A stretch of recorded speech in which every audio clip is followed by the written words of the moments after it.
우리가 함께 읽을 말씀은 고린도전서 4장 14절부터 15절까지 말씀을 한번 읽어보도록 하겠습니다. 같이 읽어볼게요. 시작. 내가 너희를 부끄럽게 하려고 이것을 쓰는 것이 아니라 오직 너희를 내 사랑하는 자녀같이 권하려 하는 것이다. 그리스도 안에서 일만 스승이 있으되 아버지는 많지 아니하니 그리스도 예수 안에서 내가 복음으로써 너희를 낳았습니다. 아멘. 여러분 오늘은 스승의 주일입니다. 오늘은 어떤 예배로가 하냐면 우리의 인생의 선생님을 허락하신 하나님께 감사함으로 드리는 예배입니다. 여러분들 우리의 교회에도 좋은 선생님들 정말 많으세요. 이렇고 저렇고 다 말하기 어렵지만 우리 친구들 위해서 보이지 않는 곳에서 기도하고 보이지 않는 곳에서 함께 회의하고 보이지 않는 곳에서 여러분들을 위해서 남몰래 우는 선생님들이 계십니다. 그리고 여러분들이 이렇게 교회 올 때마다 누구보다 행복해하는 선생님들이 계시다라는 거예요. 그런데 목사님 좀 안타까운 게 있습니다. 그게 뭐냐면 이게 문화가 가지고 있는 굉장히 강한 위험성인데 그게 뭐냐면 요즘 우리가 살아가는 이 시대는요, 선생님, 뭔가 선생으로서 무언가를 가르쳐주는 존재들을 폄하하는 한마디의 말이 있어요. 그게 뭔지 아세요? 어머, 저기 오늘 봤어? 맞아요. 꼰대. 지가 빠르네요. 맞아요. 꼰대라는 단어가 있어요. 목사님 왜 이게 마음이 아프냐면요, 이 꼰대라는 두 글자의 단어가 모든 선생님을 다 꼰대처럼 생각하게 만들고, 그래서 그 선생님들의 어떤 조언과 격려와 진심 어린 충고를 아유 꼰대, 아유 왜 저런 얘기하는가 이러면서 받아들이지 못하게 하는 것 때문에 저는 굉장히 가슴이 아픈 것 같습니다. 여러분, 인생을 살아가다 보면요, 조언 필요할까요? 안 필요할까요? 필요합니다. 충고 필요할까요? 안 필요할까요? 필요해요. 나보다 먼저 살아보고 나보다 먼저 뭔가를 경험한 분들의 어떤 실패 경험과 그리고 그들이 우리들에게 주는 진심 어린 조언은 우리들의 인생에 굉장히 필요하다라는 거예요. 여러분 생각을 해보세요. 목사님이 집에서 된장찌개를 끓입니다. 근데 된장찌개를 끓일 때 어떻게 끓일까요? 목사님이 생각하는 된장찌개를 끓이는 그런 레시피로 끓이면 될까요? 안 될까요?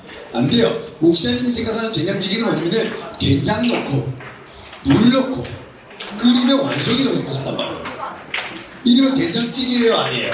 아니죠. 그럼 목사님 뭘 봐야 돼요? 목사님보다 먼저 된장찌개를 끓여보고 몇 번 실패를 했다가 진짜 맛있는 된장찌개 레시피를 발견한 사람의 영상을 시청해야 되는 거예요. 된장찌개를 끓이려고 하다 보니까 이 조미료가 필요하네. 멸치 다시를 내야 돼요. 그 다음에 애호박을 넣고 양파를 넣어야 좀 달달해지네. 그 다음에 뭐 넣어야 돼요?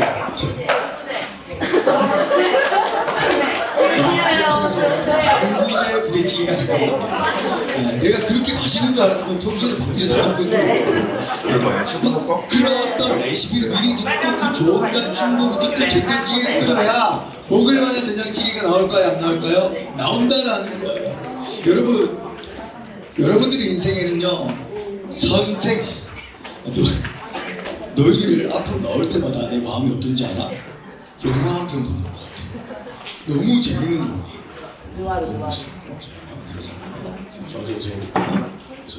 자, 이제 저희가 할게요. 여러분, 여러분들의 인생에는 하나님께서 너무나도 좋은 선물을 가지고, 그 선물이 뭐냐면 선생님이에요. 선생님의 뜻이 무엇입니까? 선자가 무슨 자예요? 한자로 먼저 생은 뭐예요?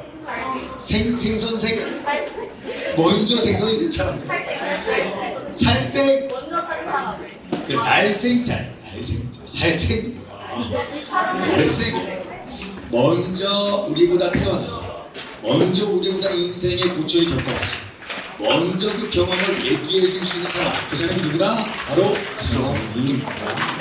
여러분, 선생님들은요, 여러분들을 위해서 그런 마음으로 조언을 해주고 충고를 해주고, 여러분들이 실수 안 했으면 좋겠다, 인생을 맛있게 끓여 나갔으면 좋겠다, 인생을 맛있게 세워갔으면 좋겠다, 얘네들이 괜한 것 때문에 실수 안 했으면 좋겠다, 얘네들이 괜한 것 때문에 상처 안 받았으면 좋겠고, 얘네들이 괜한 것 때문에 슬퍼하지 않았으면 좋겠다, 그런 마음에 진심 어린 충고를 하는 존재들, 그게 누구다? 바로 선생이라는 거예요. 그런데 여러분 그거 아세요? 물론 모든 선생님이 다 이와 같진 않습니다. 정말 여러분들이 진심으로 생각해서 진심으로 뭔가 조언을 하는 그런 선생님은 많을까요, 적을까요? 적어요. 오늘 성경에도 보니까 사도 바울이 이렇게 이야기해요. 뭐라고 이야기하냐면은 그리스도 안에서 1만 스승이 있으되, 이 말이 무슨 말이냐면은 우리 주변에 1만 명이 넘치는 선생님들이 있습니다. 그런데 그 중에서 뭐가 많지 않냐면은 아버지가 많지 않습니다 라고 이야기를 하죠. 이게 무슨 말이냐면은 여러분들이 인생 주변에 많습니다. 선생님들 정말 많죠. 그런데 모든 선생님들이 여러분들을 위해 정말 사랑을 담고 아버지의 마음으로 충고를 해주는 사람은 아닙니다 라고 경고하고 있다는 거예요. 맞아요. 분명히 선생님들 중에서는 몇몇 분은 꼰대가 있습니다. 뭐가 있다? 꼰대가 있어요. 그리고 목사님 생각하기에도 이 꼰대들의 충고와 조언은 피해야 됩니다. 이거는요, 여러분들을 위한 좋은 충고가 아니기 때문에 그래요. 그래서 목사님이 오늘은 여러분들이 꼰대 구별법, 무엇 구별법? 꼰대 구별법. 내 인생에 어떤 꼰대들은 누구인가, 그리고 진짜 나를 사랑하는 선생님은 누구인가 좀 구별할 수 있는 구별법을 좀 알려드리려고 하는데, 자, 우리 하나하나 좀 나눠보도록 하겠습니다. 먼저 꼰대들의 특징이 있어요. 목사님이 공부를 좀 했는데 책을 좀 보니까 꼰대들의 특징이 있더라고요. 첫 번째가 뭐냐면은, 꼰대는요,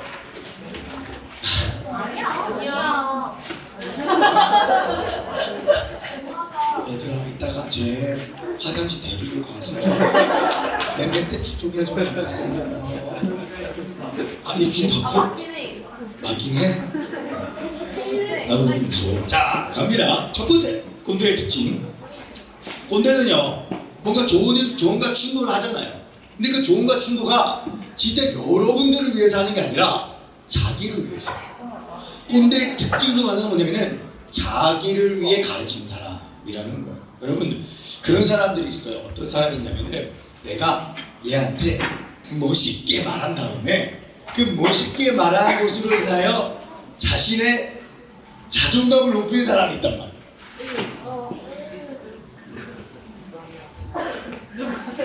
야, 그러면 안 돼. 그런 사람이 있어요. 막 내가 막 얘한테 이리 와봐, 내가 진짜 중요한 거 가르쳐 줄게. 인생 있다 이리 와.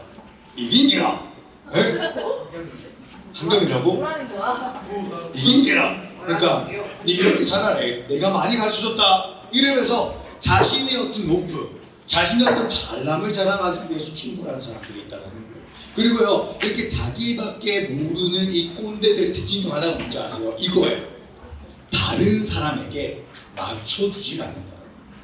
이 자기 중심적인 꼰대는요, 다른 사람의 어떤 생각, 다른 사람이 갖고 있는 천부적인 어떤 재능, 다른 사람이 이해할 수 있는 그런 것들을 맞춰주지 않는다는 거예요. 그냥 자기가 원하는 자기 스타일대로 말하는 사람이라는 겁니다.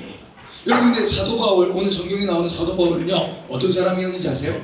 목사님이 사도 바울 했던 이야기 중에서 진짜 좋아하는 이야기가 있어요. 그게 뭐냐면은 사도 바울이 이런 이야기를 합니다. 나는 헬라인들을 만날 때에는 헬라인처럼 행동했고, 나는 유대인들을 만날 때에는 유대인처럼 행동했다. 그러니까 자기는 그 다른 사람에게 하나님의 말씀, 예수 그리스도의 복음을 잘 가르치기 위해서 그 사람들과 똑같이 되려고 했다. 그 사람들의 상황을 이해하려고 했다라고 이야기를 한다라는 거예요.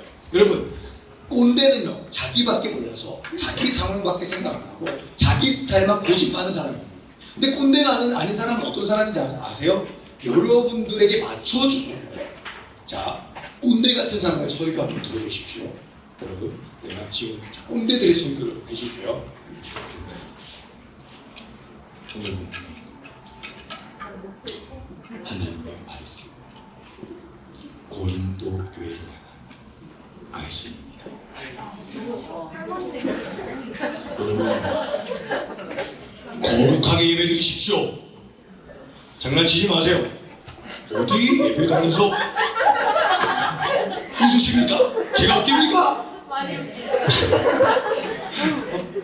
막 어려운 말 하면서 고무다치요, 인카네이션, 신성과 인성의 위격적 변화. 무슨 말인지 모르겠죠? 어디 가야 될 것 같아. 어딜 가 무슨 말인지 모르겠죠? 여러분 이런 설교는 이런 가르침은 뭐예요? 나 공부 좀 했어. 내가 진짜 어려운 말도 많이 알아. 나 이런 사람이야 라는 걸 드러내기 위한 그런 가르침. 그리고 여러분들이 알고 있는 언어 수준을 이해하지 못하고 그냥 내가 알고 있는 말을 하는 그런 가르침. 이런 건 뭐다? 꼰대의 가르침이라는 겁니다. 여러분들 그래서 넘어갑시다. 예. 집중이 안 돼요. 자, 두 번째 꼰대의 특징 말씀드릴게요. 두 번째 꼰대, 이게 진짜 마음에 아픈데, 왜냐면은 자기가 경험한 것이 절대적이라고 생각을 하면서 조언을 해요. 그러니까 사람마다 다 경험이 다르잖아요. 또 사람마다 성격도 다르잖아요. 사람마다 성향도 다 달라요. 그러면 그 사람의 그 어떤 특별한 부분을 고려하고 이해하고 존중해서 얘기해줘야 되는데, 이 꼰대들의 특징이 뭐냐면은 내가 한 경험이 다 맞는 경험이에요.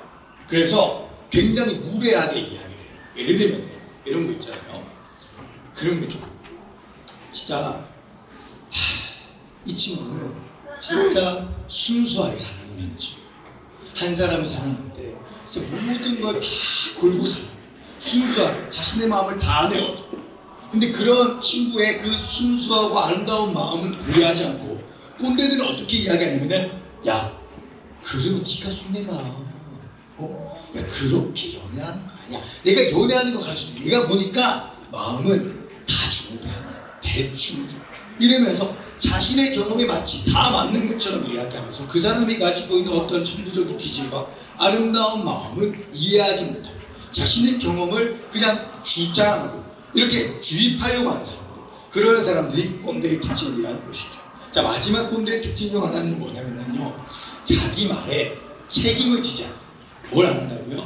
자기 말에 책임을 지지 않아요. 꼰대는 뭔가 가르쳐줍니다. 이렇게 저렇게 가르쳐줘요. 근데 그 가르쳐준 대로 그 친구가 하잖아요. 근데 했을 때 결과가 나쁘면은 뭐라고 이야기하는지 아세요? 야, 내가 미안하다가 아니라, 야, 내가 그렇게 하려고 그랬냐? 야, 그렇게 하는 게 아니라 이렇게 써야지 라고 하면서 책임을 피. 자기 말에 대해서 책임. 그러는 사람들이 있다는 거예요. 그게 누구다? 바로 엄마라고. 많이 하는 것이. 다음 주 우리 엄마에 대한 얘기인데, 엄마에 대한 마음을 알려줄게. 그런 사람들이 뭐라고요? 꼰대라는 거예요. 여러분 있잖아요. 말에는 뭐가 따라가야 되는지 아십니까? 책임감이 따라가야 돼요. 책임감. 여러분, 우리도 기본적으로 그런 마음이 있잖아요. AS가 뭐예요? AS.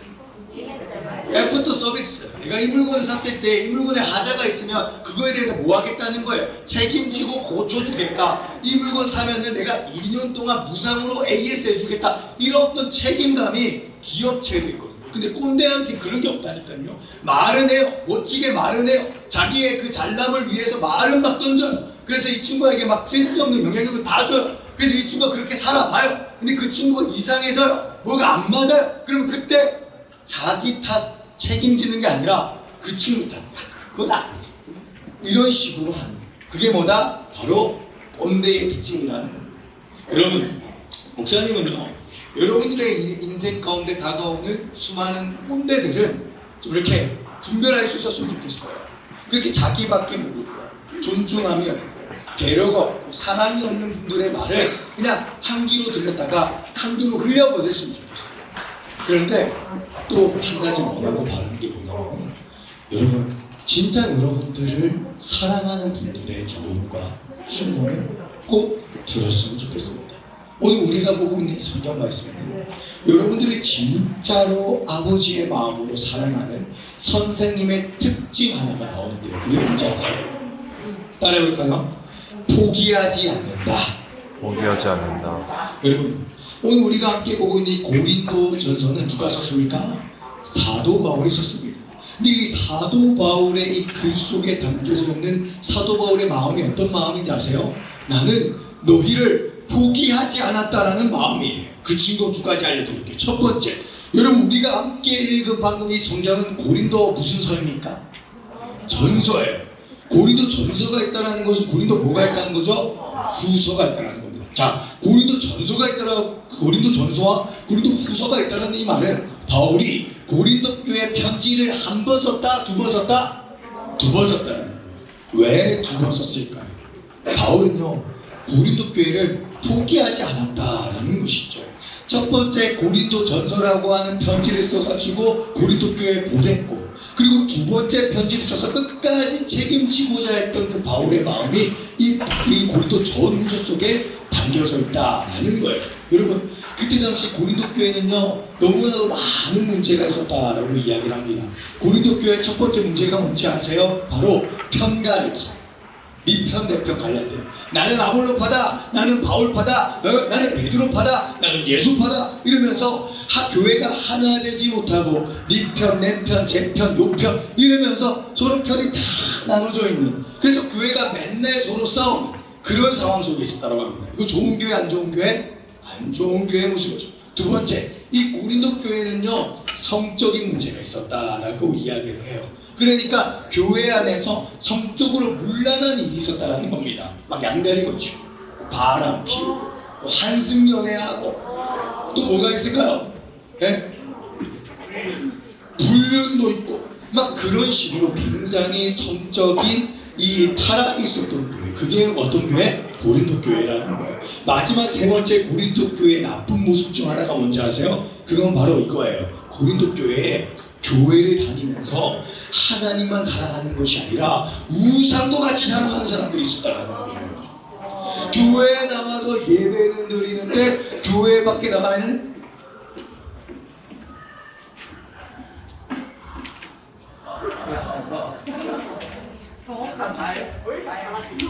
그리고 나 다시 교회 가서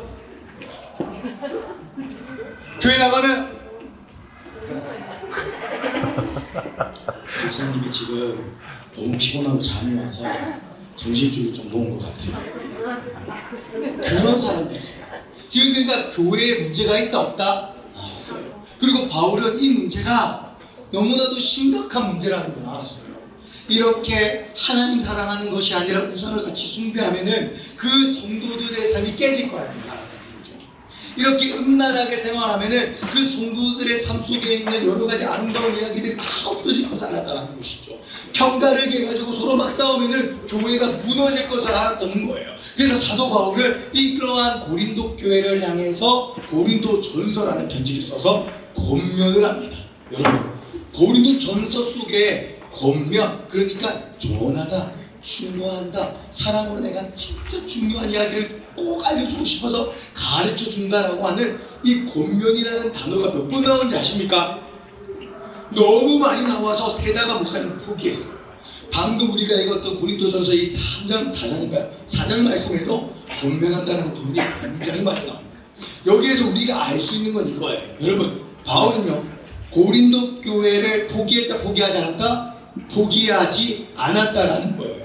문제가 있고 상황이 이상하고 자기들끼리 싸우는 그 고린도 교회를 내 저럴 줄 알았다, 손절한 게 아니라 그러한 고린도 교회를 포기하지 않고 뭐 했었다? 편지를 쓰고, 편지 속에서 끊임없이 권면하고 또 가르치고, 편지를 쓴 다음에도 안 되니까 나중에 사도 바울이 이런 것까지 합니다. 우리 고린도전서 4장 17절 말씀 한번 읽어볼까요?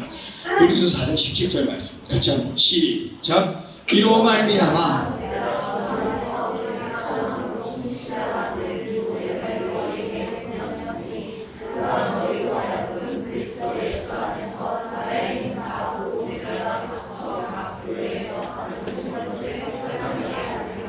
아멘. 바울이요, 그러한 고린도 교회에 누구를 보냅니까? 내 사랑하고 신실한 아들 디모데를 보냈다라고 이야기를 합니다.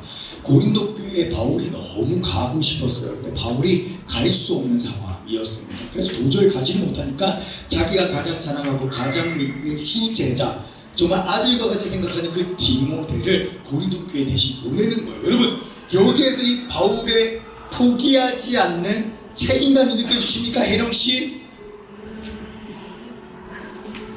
느껴지시나요? 느껴지잖아. 와, 진짜 포기하지 않아. 그리고 목사님은 여러분들에게 이렇게 이야기하고 싶습니다.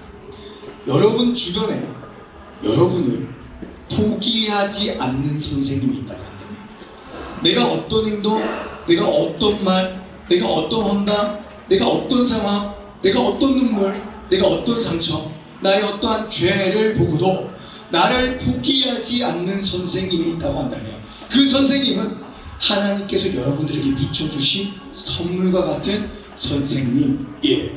그런 선생님 생각하세요? 목사님은요, 여러분에게 그러한 선생님이 있다라고 자신있게 이야기할 수 있습니다. 바로 우리 교회 청소년부 선생님들이세요. 목사님이 진짜 감동되는 장면 몇 가지가 있는데 다 말하기는 어렵고 한 두 가지만 이야기할게요. 첫 번째는 뭐냐면 우리 선생님들은요 포기를 안 해요. 1월 달부터 내가 담당하게 된 친구가 있는데 이 친구가 교회를 지금까지 한 번도 안 나왔어요. 오늘도 안 나왔어요. 근데 그 한 번도 교회 안 나온 그 친구를 갖다가 이 친구가 포기를 안 해요. 이 친구가 아니라 이 선생님께서 포기를 안 하고요 매주 카톡을 보내는 거예요. 자, 지금 밥은 먹었니? 예배 드리면 좋겠다. 온라인 예배라도 드려볼래? 시험 잘 보고 있니? 봄이네. 너랑 꼭 보러 가고 싶다. 이거는 방금 이야기한 목사님의 상상입니다. 그러면서 계속 연락을 하는 거예요. 안부를 묻으면서. 그런데 얼마 전에 이 친구가 진짜 1, 2, 3, 4, 5월 5개월 동안 일식 혹은 안일식을 했었거든요. 근데 얼마 전에 이 친구한테 답장이 온 거예요. 그 선생님께 답장이 와서 이 선생님이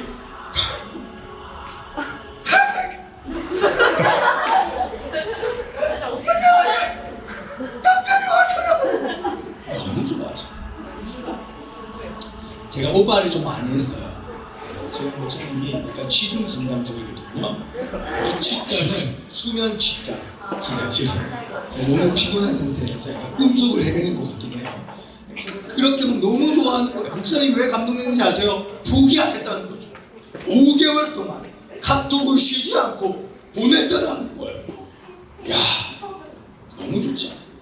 이뿐만 아니에요. 우리 교회 우리 매주 월요일마다 우리 선생님들 다 같이 모여가지고 회의하고 있습니다.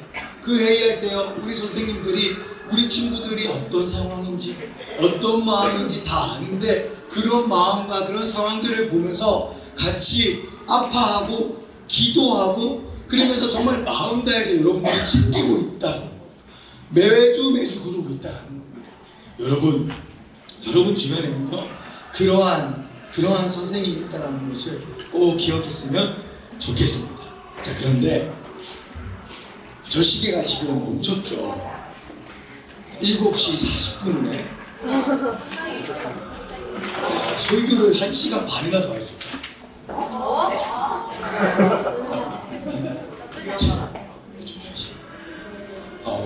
시계 보고 할게요. 시계 없으니까 진짜 감당이 안 되네. 자, 그런데 지금 이러한 포기하지 않는 마음을 주신 분이 있어요. 선생님. 그분이 누군지 아십니까? 다시 한번 고린도전서 4장 15절 말씀 읽어볼까요? 우리 친구들 함께 읽어보겠습니다. 시작.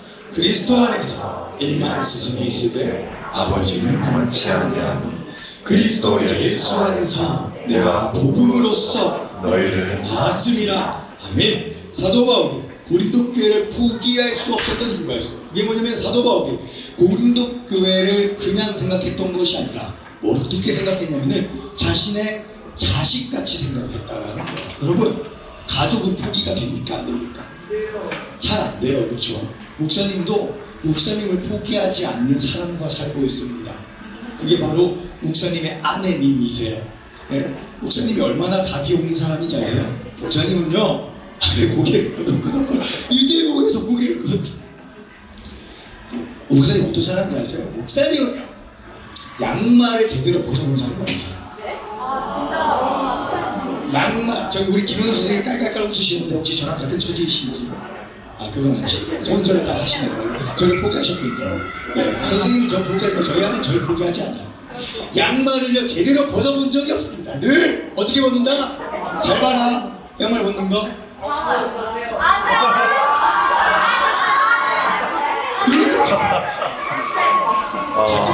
알았지? 너희들 자기 잘수록 나는 격해져요. 알았어? 나는 양말을 늘 이렇게 벗는단 말이에요. 뒤집어서. 엄마님들 이거 좋아요? 싫어요? 7초. 저는 지금까지 이렇게 먹고 삽니다. 그런데요, 목사님의 아내님은요, 이런 저를 포기할까요? 포기하지 않을까요? 포기해요. 포기하지 않아요. 그래서 지금도 매번 잔소리라고 해줍니다. 예, 그냥 포기했으면 좋겠기도 해요. 매번 지금까지도 양말을 보면서 오빠 이렇게 벗지 말라 그랬지. 내가 또 그렇게 벗었네? 미안해 오빠. 왜 사람이 안 변해? 이거 사람은 바꿔 쓰는 거 아니라고 했는데 오빠 진짜 다음에도 빨래 안 해줘? 그게 벌써 5년째. 너무 나빴다 진짜.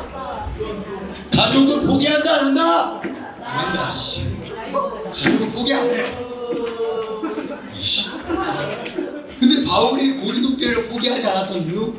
바울은 고린도 교회를 복음 안에서 내가 나았다라는 말이 뭐냐면은 내가 해산했다, 내가 나았다, 그러니까 내 자녀다라고 생각을 하니까 바울은 고린도 교회가 포기된다 안 된다? 안 됐다라는 거예요.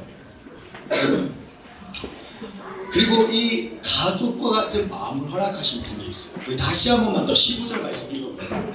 시작. 그리스도 안에서 1만 스승이 있으되 아버지는 많지 아니하니 그리스도 예수 안에서 내가 복음으로써 너희를 낳았습니다. 아멘. 여러분, 목사님 여기에서 진짜 은혜가 되는 말이 뭔지 아세요? 바울이 그냥 내가 너희를 낳았다라고 말하는 게 아니라 복음으로써 낳았다라고 말하는 게 너무 은혜가 돼요. 왠지 아세요? 사람은요, 애초에 사람이라는 존재는요, 누군가를 책임질 수 없는 존재예요. 사람의 마음에는 죄성이 있기 때문에 누군가 내 자식이 아닌 다른 자녀를, 다른 사람을 내 자식이라고 생각할 수가 없다고요. 그리고 심지어 말도 안 듣고 문제 있고 맨날 사고치고 속썩이는 이러한 다른 사람을요, 내가 내 자식이 아니라 내 가족이 아니라 다른 사람을요, 사람은 절대 품을 수가 없어요. 근데 사도 바울이 고린도 교회, 진짜 내 자식도 아니고 진짜 내가 낳은 사람도 아닌 그 고린도 교회를 끝까지 포기하지 않고 자식으로 여길 수 있었던 그 유일한 비결은 뭐냐면은 이 복음이라는 것이 있었기 때문이라는 거죠. 복음이라는 것이. 그 복음 때문에 사도 바울은 고린도 교회를 자녀처럼 사랑할 수 있었다라고 이야기를 한다라는 것입니다. 여러분, 목사님이 한 가지 이야기를 하고 이제 마치려고 해요. 목사님이 얼마 전에 마음이 어려웠어요. 내가 올 수련회 갔다 와가지고 그렇게 내가 이성교제 특강을 하면서 얘들아 연애는 신중하게 해라. 얘들아 제발 내가 너희들 상처를 넣지 않아. 제발 신중하게 해라. 총알은 한 발밖에 없다. 한 발 쏘고 두 번째는 총을 던져야 되고 총 던지고 헤어지면 교회 나가라. 막 이런 식으로까지 얘기를 했는데 그리고 또 얼마 전에 연애를 시작한 친구들이 있습니다. 목사님은 일단 축복을 해줬어요. 일단 안 헤어졌으면 좋겠어. 그 친구들이 진짜 안 헤어졌으면 좋겠어. 그런데 한편으로는 내가 그렇게까지 진짜 얘기를 했는데 꼭 그렇게 연애를 했어야 했을까 라는 좀 그런 마음이 좀 들면서 마음 가운데 어떤 마음이 드냐면은 약간 좀 그 회의적인 마음. 아이고 내가 강의해서 뭐하나, 내가 특강해서 뭐하나, 아이고 내 말 듣지 않는데, 아이고 이런 마음이 있어서 좀 어떤 마음, 좀 이렇게 좀 낙심이 되더라고. 그런데 있잖아요, 목사님이 경험한 게 있습니다. 그게 뭐냐면은 너무 낙심이 돼서 뭐 특강 안 해야지, 앞으로 다시 이성교제 특강 더 안 해야지, 뭐 지들 인생인데 뭐 지들이 살아가지고 지들이 상처받고 지들이 그래 헤어지고 지들이 아까워 지들이 배신감도 느끼고 뭐 그러면서 크겠지 뭐 지들이 아파봐야지 뭐 정신 차려 아파봐라. 그러니까 이런 좀 던지려고 하는 마음이 들 때 목사님의 마음에 하나님께서 이런 말씀을 주셨어요. 어떤 말씀이냐면, 동안아 사랑은 그래도 하는 거야 라는 말씀을 주시더라고요. 사랑은 뭐라고요? 그래도 하는. 사랑은 뭐 하는 거? 그래도 하는. 개들이 그래도 하는 거. 니들이 내 말 안 들어도 하는 거, 니들이 내 소리 안 듣고 깔깔깔 웃어도 하는 거, 니들이 날 욕해도 하는 거, 니들이 날 못생겼다고 욕해도 하는 거, 뒷담화도 하는 거, 그게 사랑이다 라는 그런 마음을 주시더라고요. 너무 하시더라고요. 왜 이런 마음을 주실까? 근데 목사님이 고백하는 건 이겁니다. 여러분, 목사님은 또 특강을 할 거예요. 이성교제 특강을 또 해야겠습니다. 정신 못 차린 친구들을 위해서 또 해야 되겠어요. 네? 포기하지 않고 할 거예요. 설교를 또 할 겁니다. 여러분들에게 필요한 건 무엇이든지 할 거예요. 포기하지 않고. 근데 이 포기하지 않는 마음을 주시는 분이 계시다는 것이죠. 그게 누굽니까? 바로 하나님이시고, 그리고 내 안에 계신 예수님께서 그런 마음을 주시더라는 겁니다. 근데 그 예수님께서 왜 목사님 마음에 그렇게 포기하지 않는 마음을 주실까요? 바로 예수님께서 여러분들을 포기하시지 않으시기 때문이에요. 만약에 예수님께서 여러분들을 포기하셨잖아요. 그러면 여러분들 이 자리에 있을 수 없어요. 예수님께서 여러분들을 포기하지 않으셨기 때문에 여러분들의 인생에 좋은 선생님들을 계속해서 붙여주시고, 여러분들의 인생 가운데 신규 선생님을 또 보내주시고, 여러분들의 인생을 포기하지 않았기 때문에 여러분들을 사랑하는 목사님을 보내주시고, 잘생긴 전도사님을 보내주시고, 잘생긴 목사 가져와! 계속 보내주시는 거예요. 두고 보세요. 하나님은 여러분 절대 포기하지 않으십니다.